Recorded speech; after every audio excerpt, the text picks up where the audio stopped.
John, welcome to, I don't know what we're calling this niche, so let's go with like the Games Forum interviews. But congratulations are in order. You've been announced as the new CEO of Turborilla. I have. I've got the pronunciation right. We were talking about this. Is it Turborilla as in Godzilla or Turborilla as in like a Spanish tortilla? But I've got there. How are you feeling about the whole thing?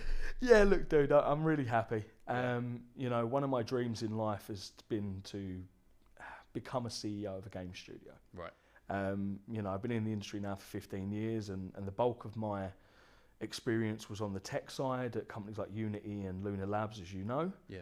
And I got an amazing opportunity at Quali to come in and effectively be the GM of mobile and manage multiple studios. But I was still effectively following a strategy that was set in front of me rather than dictating my own. Yeah. Like 100% of it anyway. Like obviously I had a strong input on it, but becoming CEO of a long-standing, successful company like Turborilla is an absolute dream. And you know, I've obviously been working with the team for a little while now, and I'm really happy. They're a very talented bunch. The games are great, and there's a lot of growth opportunity. But yeah, the main thing for me is it's achieving one of my long-term dreams to become a CEO of a studio.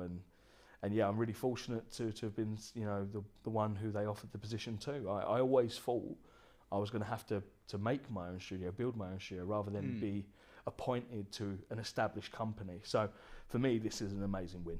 Excellent. I mean, congratulations. Honestly, it's a great opportunity, and really pleased for you. And obviously, reaching that, you know, that personal milestone is really important. Absolutely. I'm sure. I mean, let's dive a little bit into that actually, because you know you've been in the industry 15 years. You know, I had a check of your old LinkedIn, and I saw that you started off right back when, kind of working for Charles Thwaite shirts. Yeah. Right? How does someone go from that to now heading up, you know, a game studio with well over kind of 150 million downloads? So yeah. And what's the story? How did you get into? What was your path into mobile gaming? Yeah, look, it's an amazing question. I actually don't bring up Charles Tyrwhitt too much, actually, because I think it complicates my story even more. But the long story of it is, you know, at school, you know, when you're starting out, you think, oh, what do you want to do with your life? I remember my guidance counsellor saying to me, oh, you're really good at math. Like math and statistics were the two subjects I was getting A's in. Yeah. So they were like, oh, have you ever thought of, you know, what you're going to do when you leave school? Right. And, you know, like setting up for uni and stuff like that. And I was like, well, I don't really know. You know, it's the same as any 15-year-old kid, not sure. And they were like, well, you're really good at these subjects. Why don't you do something around finance or economics or accountancy? And for some reason, I decided at that point I was going to become an accountant at 15. That was going to be my career path. I'm going to sit in a box with 30 other dudes in a basement and count people's money. That's what I was going to do with my life. And there's an alternate universe where that has happened. Yeah, I didn't make the decision exactly. But yeah, mate. Look, I went to college and did my AAT. I then went to uni and did my CMA. I was working, you know, part time as well as doing nights for education. I didn't go to like traditional full day uni like most people.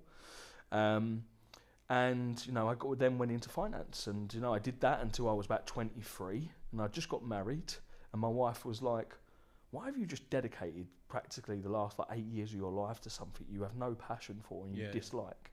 My first jobs in finance were horrible. I was the youngest person there by 15, 20 years. I was the only one coming from my social economic background, like working class council estate sort of person. Everyone else had been to public school and everything else. And I just didn't fit in, John. You know, right. I was literally square peg in a round hole. And, you know, but for years I tried to change myself. I changed my accent. Right. You know, like I started speaking without this like Cockney accent that I've been brought up, which I could be proud of, to try and fit in with other people. And eventually it sort of brought me down, you know, like I was having issues with my mental health, and I was getting the Sunday dread going to work, you know, like the night before going to work on the Monday.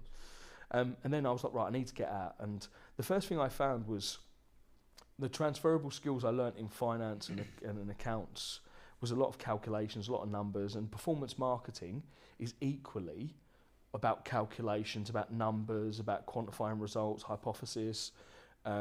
Creative testing is all about numbers. So there's a lot of transferable skills that you learn from a finance background into performance marketing. And look, I tried for 2 years to get into a game company. And basically, in between leaving finance and getting into Green Man Gaming, there was about a 2-year spell where I did performance marketing in e-commerce companies. Right. Because it was the only way I could bridge the gap. Like, everyone in gaming wanted to see some experience in performance marketing. Yeah. And I couldn't just do the switch from finance to that, to performance marketing in games. So I had this 2-year spell where I had to do it in e-coms. Right. But that was also my first experience in mobile. But it was also with like m-commerce on the websites, and you're still looking at conversion metrics. You're looking at like, you know, average customer value, and you're looking at basket optimization, and you're looking to a lot of the stuff that's similar in live ops in games now is the stuff I did 15 years ago in m-commerce. And it's just part of the story, John. You know, it's just part of the journey, and I tell a lot of people I meet, even if you, like, you know, I met someone recently who was in cybersecurity, and I said to him, you don't have to be. I don't feel like you're stuck, you know. If you want to change, like, you're never too old, right? Like, some of the best entrepreneurs of all time started their companies in their 40s and 50s. There's nothing stopping you making a sidestep now and being happier in the future. And I can tell you now, for the last near 15 years of my career since I've been in games, it's been a joy. I love what I do. I am happy every day. I enjoy going to work because I do what I love and I'm passionate about. Don't choose something else that's going to make you sad and unhappy. Like, choose what's going to make, you know, you enjoy your life. I've got my notes here. My next question was going to be what motivates you, but I'm pretty sure we just covered that. Yeah, look, mate. For me, but I get it. Like, it's that enjoyment, like, and that enthusiasm, and I mean, you know, I think games is interesting because it's a roller coaster, right? Like, I think you know, anyone who's going to be watching this, it's no surprise. Like, we're going through some tough times as an industry. Yep. It's about holding on to that enthusiasm, Completely. recognizing the joy of actually being part of this. Been part of that roller coaster, and you know. Yeah, look, mate, my brother's an electrician. He hates his life, you know. So I get to work in games. Yeah. I get to travel the world, you know. Next week I'm going to Sweden to meet with the Turborilla team for the first time face to face, and then I'm driving 7 hours from Umeå in Sweden to Oulu in Finland, and I'm doing the keynote at Way Forward Finland. Like, how lucky the Fingersoft team. Exactly, yeah, it's Fingersoft's event, exactly. And 2 weeks ago, I was doing the keynote at Game IS, and you know, there's been other times this year where I've been on stage in London and other places.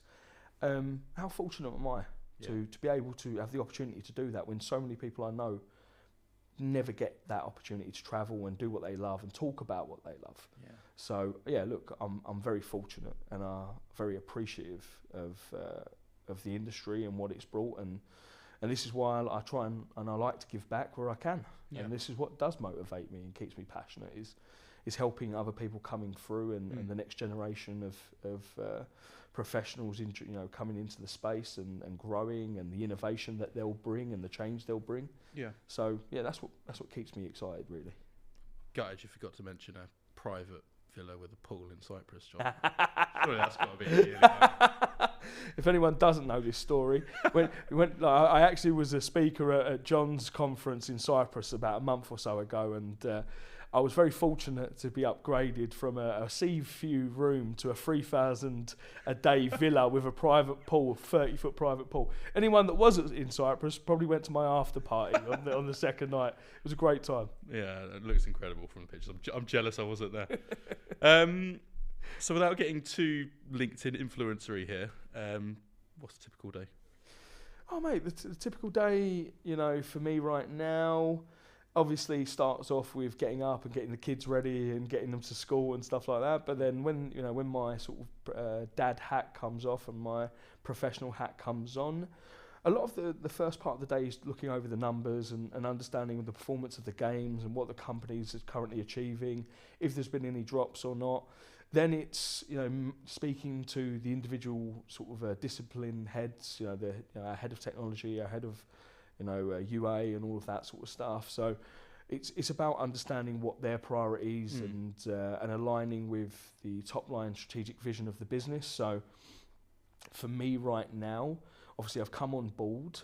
The Turborilla back catalogue and the Mad Skills franchise has been hugely successful, over 200 million downloads to date, and we are going to be focusing on growing and improving those games as part of a live ops and back catalogue strategy. It's tough to launch new games in the market right now, and for me, it's about coming on board, improving the aspects that we can improve, rebalancing the unit economics, so scaling the monetization, rebalancing the games, to allow to grow UA even further. Yeah. And look, 200 million installs is a really, really solid number, but I want to get to 500 million installs, right? And there's companies out there, Quali has done about 1.5 billion, right? And I want to try and, not that I'm chasing previous company success, but, I want to improve and grow and perfect what we've already had in some amazing high quality games and make them,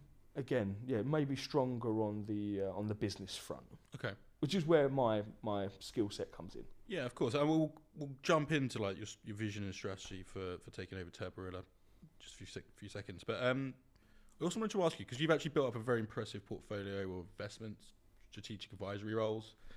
Can you talk us through a little bit about how that's kind of developed? And then I also want to ask you, for interested people watching, how do you go about, if you're looking to get into those kind of strategic roles within the games industry, how did you get there? Oh, mate, it's a great question. And there's probably a simple answer and there's a more long-winded answer. The simple answer is the Lunar Labs exit. Right. Once you've had some form of critical acclaim success, you've built a company and exited a company for a lot of money, other people out there are then intrigued by how you did it, right? And so people relate you to that success and stuff like that. So that's the simple answer is if you've built a company yourself and you've walked in the shoes of a founder and you understand the trials and tribulations, the early days, the concerns about cash flow, burn, these are things that keep people up at night. And I think unless you've kind of been there, you won't understand it as much as maybe someone who's just worked for a business. I think you would probably have had similar stories, John, with Games Forum at the beginning where things were maybe a bit touch and go at a few points. I definitely foresaw that pandemic coming. So. Yeah. Built it into the strategy. That's exactly it, mate. Yeah. But that's the thing, life happens, shit happens, you know, it's just, you can't help it. But I think the other thing for me was, I've always been a very outgoing person. I've been, on the conference scene for 10 years, going to 10 a year. I've been very fortunate to, again, meet lots of people during that time. I've managed hundreds of people. I've hired hundreds of people. I've left good impressions and good word of mouth, hopefully, wherever I've been. And yeah, I think you start building up, again, your personal brand, your profile. You post on LinkedIn, you start writing about interesting things. You show your knowledge in the industry, you get about, you speak on stage. And then people start realising that actually this guy knows what he's talking about and maybe he would be a great component to what we're building. And look, it's not the same as being an employee where you're working on a regular basis. What I essentially do is spend a couple of hours a month with founders and we discuss strategy and product and the future and innovation and where the market is. And that they just get another perspective to compare against their own. Yeah. And that might help them directionally. And the other thing is obviously the experience I've had over the last 15 years, that could help them save time, I've done pricing exercises for SaaS companies for years and some people haven't. And, that could be a vital thing. Like if you go too high, no one wants to use the product. If you go too low, you're not going to maximize your MRR, your ARR, the lifeblood of your business. So these are things that I've done and some people haven't done, and they just need someone to discuss this with, John, and understand if they're doing the right thing or not, like to avoid the pitfalls. Okay, so let's talk about the strategic landscape. So you obviously do some work for DOF, and I saw like Misha had recently wrote, I'm sure you saw this on LinkedIn. Quite downbeat outlook on the future of, the current and potentially the future of Finnish gaming and how that needs to be revitalised. What were your reactions to it? Look, mate, if it walks like a duck and it quacks like a duck, it's a duck. What Mishka has done is just called out what the obvious is. Squad Busters was an extreme failure in its first evolution, and yet it's winning awards for an iconic game. And quite frankly, I think that's quite unjust. Like, what about all of the other smaller companies and the indies that are building, better games and having games that are having better traction, more downloads? And look, a clear indication for a game's success is how many users attach to it, right? And if a game is getting downloaded and people are playing it and the DAU is high and the session length is high, that means people are enjoying it and they're staying around, right? So surely that should be an indication of if the game is doing well or it's a good game or not. Yeah. It shouldn't just be because it's come from Supercell or we say to people it's a great game. It should be defined as a good game. Yeah. Right? There has to be industry-led acknowledgement and adoption for that to be said. And so, I believe that it's not really fair awarding these type of games trophies when they haven't been critically successful compared to Brawl They've Stars. had the advantages of, three-figure, marketing campaign. Chris Hemsworth, wasn't it, right? Chris Hemsworth, yeah. 15 that ad I reckon cost about $15 million because of the A-list actors in it plus the production. And remember, for them, they probably then need to do UA of, let's say, 50 million, 60 million to pay back that 15 million they paid for the production of the ad. Remotely worthwhile, yeah. So effectively, you've got to do about 75 million of UA on that ad for it to pay back. From a performance perspective, obviously this is a brand ad and whatever else. But for me, it was great to see those A-list actors in mobile gaming, and it's a big thing. But from the performance guy in me says it was a failed investment, if anything but a brand ad. Okay. You recently wrote an article for Games Forum, nice plug there, talking about the growth of MENA and emergence of Saudi Arabia as a potential mobile gaming superpower. It's fair to say there was a divided reaction in the comments. What do you think some of the reasons behind that? Yeah, look, mate. Some people out there are a little bit more negative and a bit naysayery. There's a lot of comments around the Saudis are buying the industry, which I don't think is particularly fair. Like, yes, they're investing in their vision for the future. They've got this 2030 plan, which is heavily sort of changing the landscape of the country. And the UAE has the 2031 plan, which is, again, the Emirates are trying to do a similar strategy. Other people in MENA, Jordan, Israel, have been dominant in the gaming industry for years. So it's not like MENA is a new thing per se, but maybe the Arab states like Saudi Arabia, UAE are.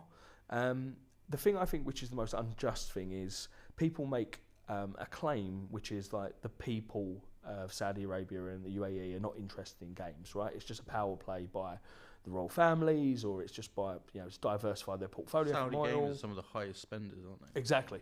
So what people don't realise is, and you can speak to anyone who probably went to university in the last 10 years from Saudi Arabia, in particular, there's a whole community of young people who are dedicating themselves to games, that are passionate about games. They don't want to be lawyers and doctors and everything else.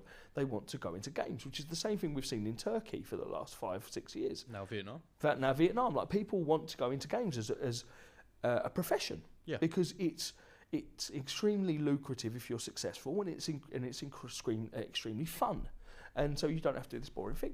But yeah, like, one of my good friends, Hani Hashem from Fahi Games, which is one of the companies that Quali invested into, Hani is like an extremely educated, extremely smart, passionate young guy who has, grown up in Saudi Arabia, been passionate about games, then went to the US for college, and then came back. And instead of, going into a number of different things he could have with his education and stuff like that, he decided he wanted to build a game studio. Yeah. How can you take away from those people that are passionate about building just because they've never had an ecosystem? It means that they should never have one. Like, that is completely unfair. Like, again, what about Turkey 10 years ago? People were saying the same thing. That Turkey have never had a game history. Now Turkey has the economy of Turkey benefits from gaming more than most of the other sort of areas. Yeah. So I think it's unfair to basically label the MENA region as, they've never done it, so they should never do it. And I think in the next few years, what we'll start to see is those investments into, you know, Niantic and Scopely, etc., will start to bear fruit. The same way that Finland started with Digital Chocolate, they then spun off Supercell and Rovio, and then Rovio spun off a dozen different companies. Like, you have to have one entity that's successful for people to work at, which learn the lessons. To learn the lessons, to branch off. Yeah. And that is what's going to happen in Saudi in the next couple of years. There's studios there that are not successful at the moment, but they're trying hard because they haven't learnt the lessons from previous places. Yeah. Then in the future, what you'll find is the big companies, the Scopeleys and the Niantics, will have a huge impression on what comes. And then before you know it, I think that, you know, the MENA region will have a renaissance, and they'll have a load of good studios in the next 5 years. It's early days right now, but they're doing the most to make it happen. And yes, they've got the money to be able to do it, and that's what everyone doesn't like. It's like when Roman Abramovich went to Chelsea, and everyone was saying, "Oh, you know, he's buying the Premiership." Same thing when the Saudis went to Man City. You know, yes, there's a part of that, and people begrudge that because they want it to be done from a bootstrap sort of format, but that's not life, you know. Like, if you have an advantage, you have money, and if you want to spend like billions of dollars on games, so be it, right? Like, do it. I'm all for it. Yeah, I think there's kind of a, I don't want to call it almost like a negativity towards what some people perceive as the inauthenticity, but at the same time, it'd be naive to think that why would you not take the shortcut? Why would you not take the lessons learned? Why would you not build on the solid foundations that have, you know, been created elsewhere? Yeah, mate. Look, in life, you need to take whatever advantage you can. Exactly. You know, and that's all they've done. Yeah. They've got something in their arsenal that other people don't, and they've used it. You would be a fool not to. Okay. So do you, going deeper into that, I mean, do you think existing studios, you know, there is potentially a race to the bottom in terms of like production, operational, marketing costs, things like that? Are people looking to outsource a lot of that to, you know, cheaper labour regions? What's your perspective there? Yeah, look, I think it's either a lot of outsourcing to Southeast Asia, is happening already, and subcontinent. You know, like if you look at Scopely, Zynga, a bunch of these companies all have their live ops being run from Bangalore, right? There's huge companies there, and that's about you know, doing the work on a lower cost. But then also AI, John. You know, like it's the other thing. It's not just about finding cheaper labour. It's about, you know, using AI to become more efficient, to create autonomy, to do the tasks that previously we wouldn't have done. I did a talk yesterday about AI and UA, and look, for me, there was a bunch of menial tasks that you used to do in UA, which would take you a couple of days a week. Now, you don't have those menial tasks because there's, you know, ROAS optimized campaigns, and creative production is so much quicker through AI. And so now pioneered by Give me a shout out. Yeah. And look, so that means you've got more time a week to be more creative and be more impactful, more strategic. For me, it's a good thing. Okay. So you're still optimistic for the, you know, let's call them kind of the mature gaming hubs, London, San Francisco. Do you still see them having a future within the wider global landscape? It's definitely getting tougher. Yeah. The Far East have some advantages around, how do I put it? I wouldn't even call it work ethic, but it's culturally acceptable to work 60 hours a week in China. And they also have the sheer numbers that we do not. And when you've got thousands of people in these companies who are also all working extremely long hours, there is an advantage to that, right? It's a very simple equation of number of people times number of hours equals stuff getting done. And that does mean that some of the other regions will be they'll be able to put stuff to market faster than we can. Yeah, and we've seen that before with like certain apps that have been copycatted out of the Far East and stuff like that. But again, it's culturally it's what they do. It's the advantage that they have, and you know I can't knock them for that if that's the way that they're brought up and that's what the that's how they're taught, you know, like to work hard. Like I can't, and it's not like we don't work hard in the Western world. I just think there's a slight difference into that. And yeah, look, there is some concerns that the Far East is going to outpace the rest of Europe and the US. But look, again, from my perspective, as long as gaming is growing and the CAGR is going up, I don't really care, John. Yeah. You know, I just want our industry to continue to grow. If it grows in Saudi, China, UK, America, it all works for me. Let's play great games. That's it. And remember, that's what we're here for, right? The very simple thing all of us are trying to do is build the most amazing games we can for the world's players. Yes. And we want to put our games in the hands of as many people as possible and give them enjoyable entertainment experiences, create memories, right?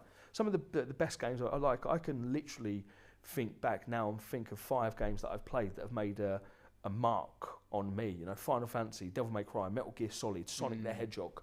All of these games have like parts of my life. Like I remember different, when I was 5 it was Sonic, when I was 10 it was Final Fantasy, when it was 12 it was Metal Gear Solid. And I played those games so much, they left a mark on me. And it's amazing how games, as well as music, movies, can have an emotional response. Just bookmark your life. Exactly. Yeah. I even remember playing games and the music I was listening to whilst playing games at that part of my life, and I associate the games to the albums I was listening to, because I would just play them on repeat, you know? So yeah. Okay. Right, so let's talk about the big story, Turborilla. How did that come about? Come on. Yeah, look, it's a wild one, John. So obviously I left Quali in January, and the whole thing was, it was nothing personal to do with Quali. Still have a great relationship with the founders, you know, David Darling and Jason and Matthew, the CFO. Like I speak to them on a bi-weekly basis. For me, it was a conscious decision because I had just adopted my sons. Yes. And I had to make a decision as a man. What did I want to do? Did I want to be away from my family, or did I want to raise my children? And so I decided that for me it was better to have more flexibility, and I decided to become a consultant, and I've been doing that for the last 5 months. And I've worked with some of amazing companies, gaming tech businesses, new founders, studios, publishers. Like I've been very fortunate to be in demand and work with a bunch of companies, and I've really enjoyed it because it's given me that flexibility to be more available to my children, like taking my kids to school, picking them up. I love that. Like it's something I don't want to give up on. And so I was content with being a consultant for the next God knows how long, until probably both my kids were a little bit older and went to school, and you know I could go back to that. And then sort of one of the investors in Turborilla is a friend of mine, someone I've known for a long time, and he basically reached out and he went, look, I don't know if you'd be interested, but Turborilla is looking for a new CEO. And I was like, oh, okay, sounds promising, sounds like a good opportunity. And I was like, but look, I'm not really looking for like a full-time role at the moment because of X, Y, Z reasons. And Turborilla has a office in Umeå, which is where the development is in Sweden, which is where it was found.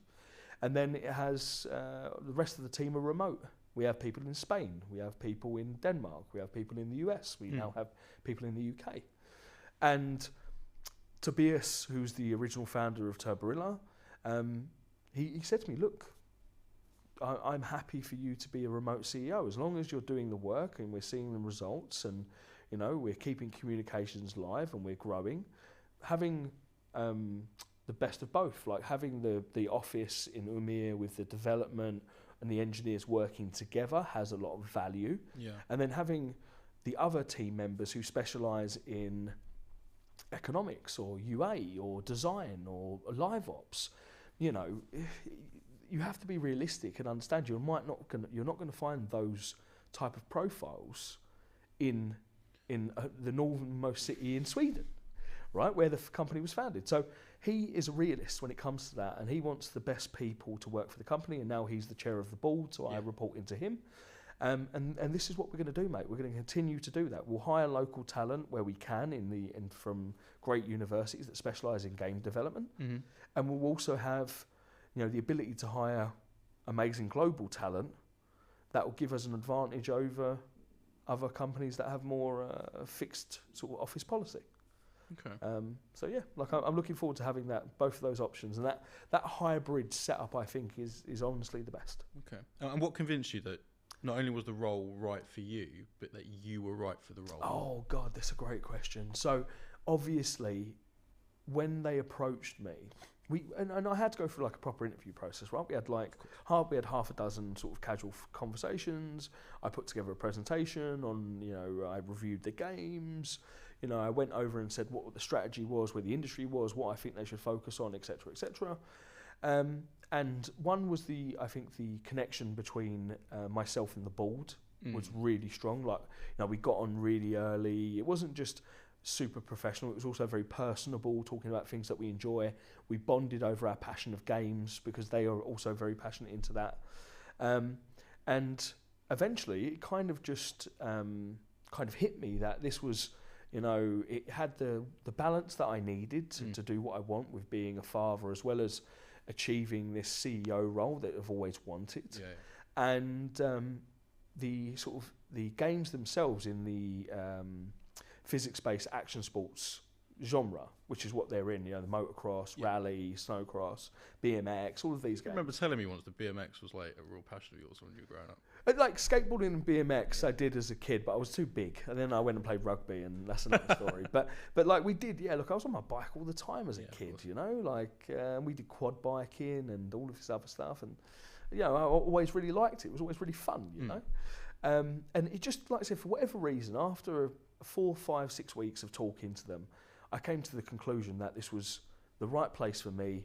The games, I think, are super high quality, great user experiences that can grow further through just continual optimization, best in market practice, applying other sort of strategies and ways and means to do things from other genres to their games, because they've been kind of focused so much on a particular genre that does limit maybe the things that you think of testing. Yeah. Whereas where I'm coming from, a much wider experience of working on casual games, hyper casual games, mid-core games, I've got like a bunch of ideas that I think can really help the company grow as well as the games grow. And then the thing for me would be doing Mad Skills 4. So the Mad Skills franchise is the big franchise from Turborilla.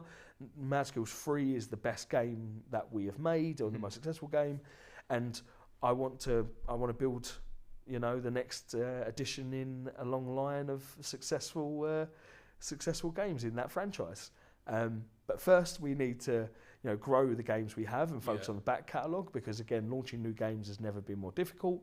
So once we've got a more improved revenue stream coming in and we can reinvest some of that money into a new project, then that's the big plan, I think, for the next 12 months, John. So the big advantage is almost like an external all-round perspective on what's been happening, trends. Yeah, look, holistic view, right? Advantages of like some of the lessons that you've seen with other titles, and what you're seeing is working within the wider market. Exactly.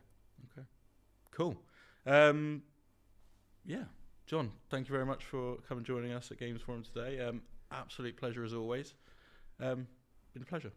I appreciate the time, mate, as always. Cheers. Have a good one. Cheers. Bye-bye.